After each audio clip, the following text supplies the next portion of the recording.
Hello, everybody. Hope you're doing well. Today we are going to start with a triangle unit, but we're going to first do a little bit of review and see if we can remember how to fill out a transversal with parallel lines based on one angle and our angle measures. So go ahead and see if you can find what the other angles are going to be equal to and see what you can remember. Alrighty, so we're going to be doing some triangle congruence to start, okay? And so we're going to be just looking at that corresponding angles and sides. We've done a little bit of this already this year, and we're just going to kind of refresh our brains. All right, so refresher on congruent parts. If we have triangle ABC and triangle DEF, that means that whatever order they're in is actually the things that they correspond to. So if I pull up, I'm going to actually pull up this other screen. And we have two triangles. And so that means that because they're written in this manner, that A and D correspond to each other, that B and E correspond to each other, and that C and F correspond to each other. So once you know that, you know, even if they're flipped around, they're going to always correspond to that angle. Okay, another way to look at it is one line versus two lines versus three lines, okay? And then as far as side links go, it works that same way. So because it tells us here that AB is together, that means DE is the same. So that means that this AB side is the same as this DE side. And you'll notice that they both are marked with one line as well. It also tells us that BC and EF are going to be the same because they are in the same order. So BC, EF, they have three. And then that means that AC, and DF are also the same, AC, DF. Okay, so as you're going through and looking, you are paying very good attention to which order they're listed in, so that then that means you know exactly which one they correspond to. Then it takes out the guesswork. It takes out the work of having to shift an angle or shift a triangle around and try to guess and see, well, I think it's this one, okay? You know exactly which one it is based on to which letter it corresponds to. Okay, so if we're looking, one of these sets of triangles is congruent and the other one is not. So it's either this set is congruent or this set is congruent. So take a second just to look at it, look at the parts, look at the angles, and see if you can decide. Okay, so let me pull up my other screen. Hopefully you were able to see that this is the one that is congruent, okay? Every single angle and every single side matches up with another angle or side from the other triangle. This one is very close, but the kicker is that this and this are not equal, so therefore they are not congruent, okay? So when we're looking at this, every single angle and every single side have to match up in order for triangles to be congruent. Okay, let's look at this next one. Which set is going to be congruent? Set 1 or set 2? So take a second and look at all the sides and angles and see if you can determine this. Okay, so hopefully you were able to recognize this, okay, and that you were able to recognize that set 2 was the congruent one. Notice that our 71s match up, our 38s match up. We have 2 sets of the 1 bars and 1 set of the 2 bars. So that tells us that we are congruent. Okay, this one again is close. The problem is that these 2 angles are not the same and these 2 angles are not the same.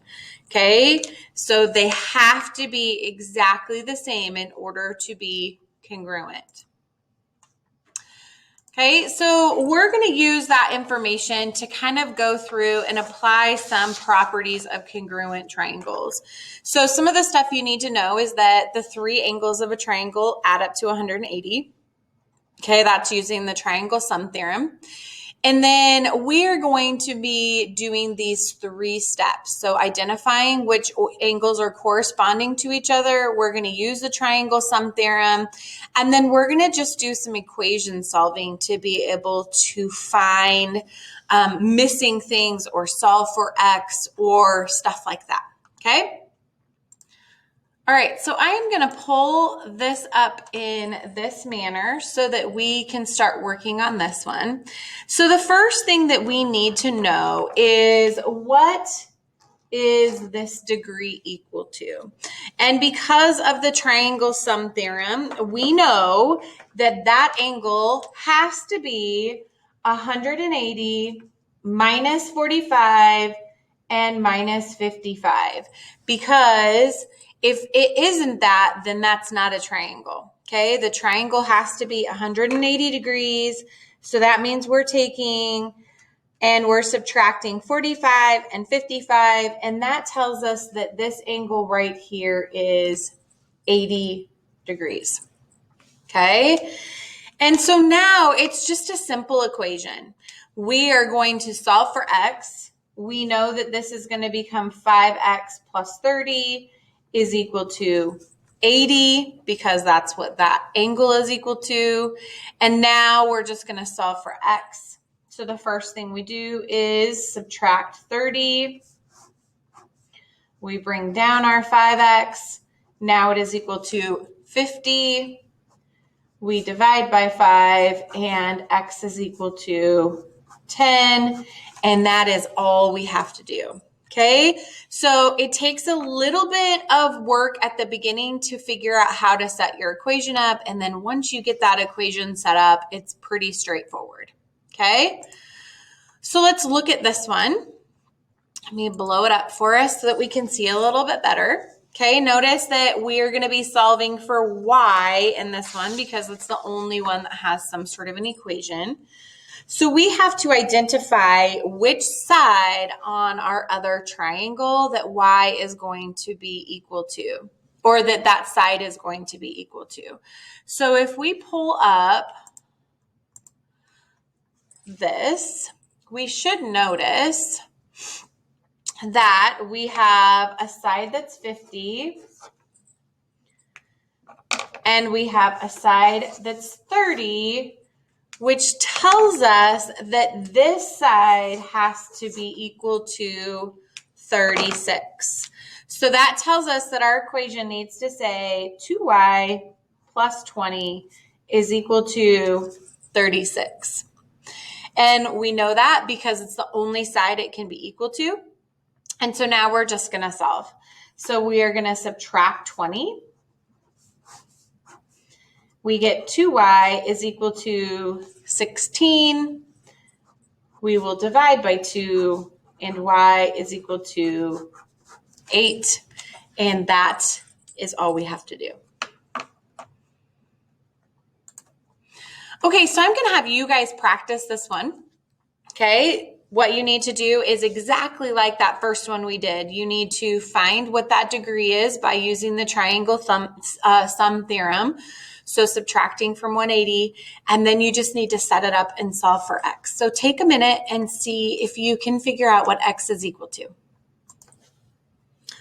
Okay, so hopefully you were able to subtract from 180. So 180 minus 112 minus 25 tells us that this angle is equal to 43 degrees.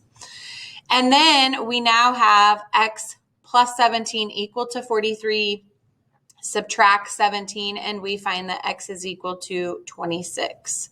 Okay, that's straightforward. That's all you have to do. Okay, so let's try this again for a side. Okay, so this is like the second example that I went through with you guys. You have to figure out which side it matches up to and set up your equation and solve it. Okay, so hopefully you were able to kind of match which side corresponds. I really love doing it in color because it makes it so much easier. So I recognize that I had two 15 millimeter sides, two 22 millimeter sides. So that meant that this 32 millimeter side had to go with my equation. So I set it up as 4y plus 12 is equal to 32.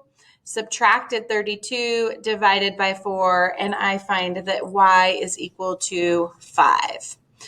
Okay, so again, you don't have to do it in a color coordinated way, but it sure does make a difference, and it makes it a whole lot easier to kind of visualize exactly what you're doing. So if you have 3 colors that you can do to knock off some of them corresponding sides and angles, it's going to make a huge difference for you. All right, so your assignment today is to complete that exit ticket. Make sure you get that completed and submitted, hopefully by the end of the period today. And like always, come to office hours and reach out and let me know if there's anything I can do to help you guys understand this better. Have a great day. Bye.